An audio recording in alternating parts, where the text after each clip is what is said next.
Weight loss जर्नीमध्ये fit राहण्यासाठी प्रोटीनयुक्त recipe हवी आहे आणि ती पण बजेटमध्ये. मग ह्या प्रोटीन सोया चंक्स सॅलडची रेसिपी तुमच्यासाठी. मी केलेल्या न्यूट्रिशन अभ्यासादरम्यान मला समजले की सर्वात महत्त्वाची गोष्ट म्हणजे व्हेज लोकांमध्ये प्रोटीन कमतरता खूप सहज होते. पण 100 ग्रॅम सोया चंक्समध्ये तब्बल 50 ग्रॅम प्रोटीन मिळते, जे चिकन आणि अंड्यांपेक्षाही जास्त आहे. तर आपल्याला रेसिपी बनवण्यासाठी लागणार आहे सोक केलेले सोया आणि ते शालू फ्राय करण्यासाठी काही बेसिक मसाले जे तुमच्याकडे असतील किंवा तुम्हाला जे आवडतील ते. तर आपण सोया चंक्सला थोडंसं शालू फ्राय करून घेऊया. तर क्रंच येण्यासाठी चवीनुसार मीठ.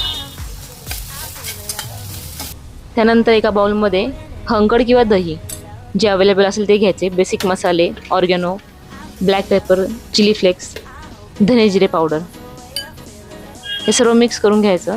थोडं चवीपुरतं मीठ. ज्या काही व्हेजिटेबल्स आवडत आहेत त्या तुम्ही टाका. पुदिना, कोथिंबीर हे चवीनुसार आपण घेऊ शकतो. आणि सॅलेडमध्ये जे आपण व्हेजिटेबल्स वापरतो ह्यात आपल्याला खूप विटॅमिन्स आणि फायबर मिळतात.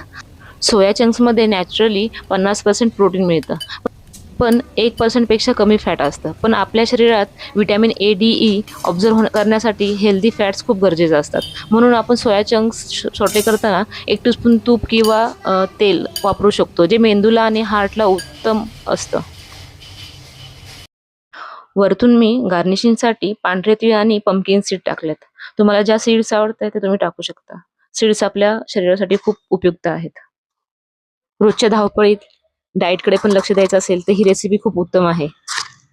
हेल्दी पण आणि टेस्टी पण. डेली तुमच्या रुटीनमध्ये जर तुम्ही ही ॲड केली तर तुम्हाला खूप प्रोटीन, फायबर, विटॅमिन्स मिळतील. एकदा नक्की ट्राय करा आणि मला कळवा तुम्हाला ही रेसिपी आवडली का. चवीला पण खूप टेस्टी लागते. भेटूया नेक्स्ट व्हिडिओमध्ये. बाय.